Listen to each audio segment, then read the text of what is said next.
Buy or sell Dynasty offseason edition. And today we have running back Elijah Mitchell from the San Francisco 49ers. Hey, they can still win the Super Bowl, by the way. Wow.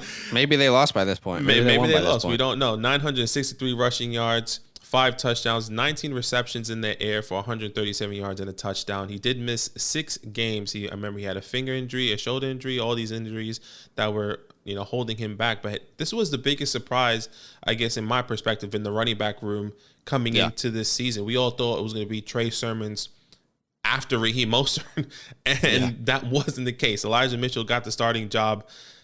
Biggest question here for you, Zach, are you buying or selling Elijah Mitchell?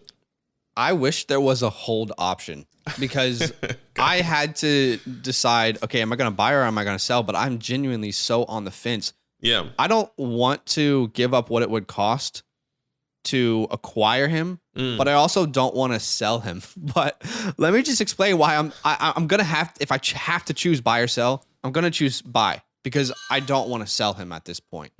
But let me just explain, some of the reasons I am worried. I mean, firstly, I love Mitchell. You and I both thought he was the more talented player between him and Trey Sermon. Absolutely. We were surprised how high Sermon went. We were surprised that Mitchell then went again to San Francisco. And he had an impressive year, missed 6 games. But if you take his average per game on the year, okay, and you add it to those missed games, he would have finished as the running back 7 in PPR formats on the season. That is right ahead of Ezekiel Elliott this year. So it was impressive. We have to all, and it was his backfield. Yeah. But let me tell you the reasons I would worry about going out and buying him at this point. Number one, and this is my biggest issue, is Kyle Shanahan. Great coach. Really good coach. Does the best things for his team, but not for my fantasy team. Okay. Kyle was hired in 2017. And since that point, there have been so many starting running backs on this team. They have been cycled through like whatever cycles through quickly. Okay. To name a few, you got Mitchell, Wilson, Raheem Mostert, Jermichael Hasty, Tevin Coleman, Jerick McKinnon, Matt Breida, Carlos Hyde. And that's just since 2017. So that's nothing. You might want to say, well, some of those guys are signing free agency. Regardless, we have seen the history of Kyle Shanahan, and it hasn't been trusting one running back. Exactly. You also have to keep in mind the way he runs his offense, he likes to keep people fresh. Mitchell is never going to be an 80+% snap player. That's just not what he's going to be in this offense. There's going to be Debo in the backfield. You're going to see Hasty on third downs. And would it surprise you, Badake, if they drafted a running back? I mean, probably not. Or they signed one in free agency. So look, one thing no one's talking about is, are we all on the same page that Trey Sermon is 100% confirmed not a part of this running back group for the future? Because who knows? Do you know what I mean? Like, what if he balls out this preseason, this offseason in camps and stuff, and they're like, well, he's ready. Let's get him involved. And look, at the end of the day, what it really came down to when I was thinking about it is I can't predict what Kyle's going to do, and that scares me. And so that's why I'm on this fence where I'm like, well, I want him on my team, but I don't want to sell him if I have him because I think he's valuable. I don't know if it's worth trading for him. Right. And the second thing, last thing I'll say quickly is no one really knows what this offense is going to look like with Trey Lance. No. Okay. We've seen Trey Lance start twice. It was a pretty mixed bag for Mitchell. Week 5 versus Arizona, 8 points. Okay. Only 9 attempts.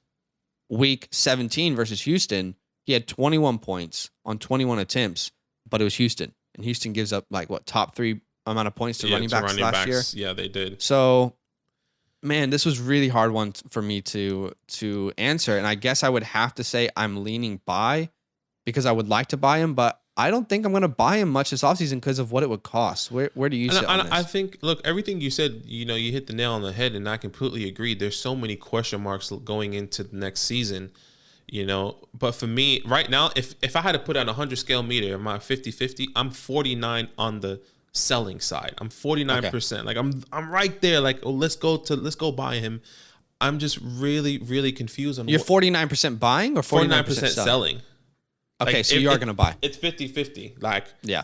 Okay. It's so hard, and it's so like everything you said is like I believe in the talent, and I think this is where the situation really trumps the talent. Like we just don't know what's going to happen. You said all these running backs that came in that was utilized since 2017. And even the running backs, if remember last year before they drafted Elijah Mitchell and Trey Sermon, you didn't know who to start. Yeah. I remember it was like waiver wires and everyone was trying to get the first running back in, that was on. I remember, hey, I think it's going to be Jermichael Hasty. We had so many questions. It's going to be Jermichael Hasty. It's never changed though. That's always been the case. Even when Carlos Hyde was there, even when, Matt Breida was the guy for a time. It's so difficult, man. Imagine if you went all in on Matt Breida. Oh my goodness. He had that good season. And I think this is why this is why I would sell, because maybe I can get good enough value. If you can get a late first, let's just say hypothetically, you get a late first. Hypothetically, Breece Hall falls to the late first. Are you happy? He won't fall out of the top. If you can get whatever, let's just say if you can get Breece Hall or Elijah Mitchell. Oh, Breece Hall for sure. Okay, so why not take the chance and try to get somebody like that? Let's say you can swindle a deal. Why not sell him for? So to clarify, you're selling. Yes, I am selling. Okay, I am selling. Why not sell for mid first if you can? Maybe a high first. Maybe he can. The value is there. Talk it up. Trey Sermon, Trey Lance is coming, or I don't know.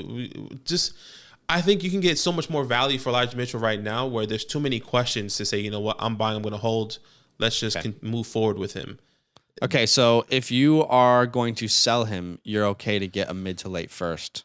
I am this year's draft. Okay. Yeah, mid to late first. If I can get a Breece Hall, Kenneth Walker, Isaiah Spiller, hopefully that they fall into the right place, then I'm happy. I'm content with that. But once again, too many question marks. What is Trey Lance going to look like? Is he going to be taking a lot from the rushing upside? Same thing with Debo. We saw what Debo did this past year. Are they going to say, wow, Debo's actually really good in the backfield? Let's continue to give him work. Right. Okay, I'm going to give people two scenarios, okay? So the first one is, what would I be okay trading away to get Mitchell back, okay?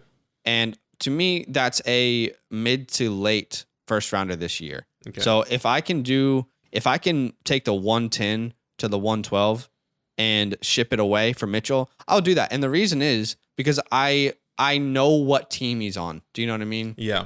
So it does make sense, And in the other scenarios, what would I be okay trading away Mitchell for? What would I be okay to send him off and get back in return? And the thing that really stood out to me is if I could get a 2023 first from any team, I'm pulling the trigger straight away because I really love that class in 2023. Yeah, exactly. And you never know if a team just, does really bad and they don't expect to, and then you have a high draft pick. Ideally, you want to find a bad team and get their 2023 first. But I guess if you can take anything away from this video, is I don't think there's a wrong answer.